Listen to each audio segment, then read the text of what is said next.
As we learn more about the parts of an atom, it's important to look at an atom's mass. It takes almost 2,000 electrons to equal the mass of 1 proton, which means that the majority of the mass of any atom does not come from that of its electrons. A proton and a neutron are about equal in mass. The mass of all atoms is measured in atomic mass units, abbreviated AMU. It's the unit of mass to describe the mass of an atom, and 1 AMU is about the mass of 1 proton or 1 neutron. If you look at one speck of dust, there could be up to 10 million billion atoms, to give you an idea for how small these actually are. Each atom has a unique atomic number, and an atomic number is a number of protons that are in the nucleus of any given atom. So for example, carbon's atomic number is 6 because it has 6 protons, oxygen is 8 because it has 8 protons, and iron is 26 because it has 26 protons. Isotopes are atoms of the same element that have a different number of neutrons. For example, carbon-12 is an isotope of a carbon atom. It has 6 neutrons. Carbon-13 has 7 neutrons because there are still 6 protons, but carbon-13 has 1 more neutron.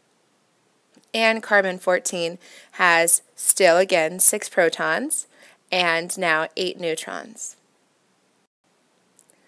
The mass number is the sum of the protons and neutrons in the nucleus of an atom. For example, the most common isotope of carbon has a mass of 12, which means that it has 6 protons and 6 neutrons. And it can be written as carbon-12, but it will still react the same way as all of the other isotopes of carbon. And we'll talk about chemical reactions in a couple chapters. The periodic table is important for us to look at as we study atoms because it's the arrangement of elements that show a repeating pattern in their properties, and they're arranged in order of increasing atomic number. The properties that an element has can be predicted based on its location on the periodic table. There are different classes of elements.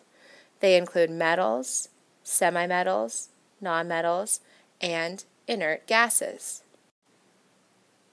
You can see here that I've highlighted in purple all of the different mass numbers of the elements that are listed here. We'll talk more about that in class. Periods are horizontal rows on the periodic table. So you can see that this is listed here as periodic period 1, period 2, period 3, and so on. There are 7 periods. Period 1 has 2 elements. Period 2 and 3 both have 8 elements. Periods 4 and 5 have 18 elements. Period 6 has 32 elements. And some of the elements that are in periods 6 and 7 are actually placed off the table to save space, and we can take a look at those. The table is organized in the following way. The most reactive metals are on this side, followed by other metals, semimetals, nonmetals, the most reactive nonmetals, and inert gases. Typically, atoms increase in mass from left to right, and elements in the lower rows are more massive than that in the upper rows. Groups are the vertical columns of the periodic table. You may also hear them referred to as families, and they consist of elements with similar characteristics. For example, Group 1 reacts violently with water, and Group 18 rarely reacts at all. It's important for us also to be able to read the periodic table. Reading an element's data includes reading its atomic number, its chemical symbol, its name, and its atomic mass. There may be more information depending on the periodic table that you're looking at.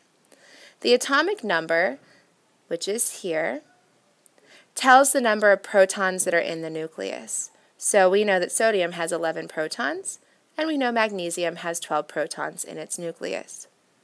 The chemical symbol is the representation of the element and usually has either 1 or 2 letters.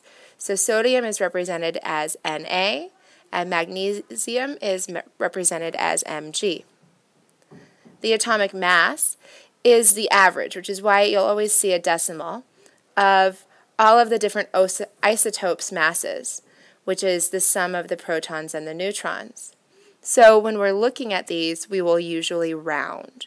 You can see here that sodium has 11 protons, and so we can figure out how many neutrons it has by taking 22.99 rounded to the next whole number, which is 23, and subtracting 11 to get 12 neutrons.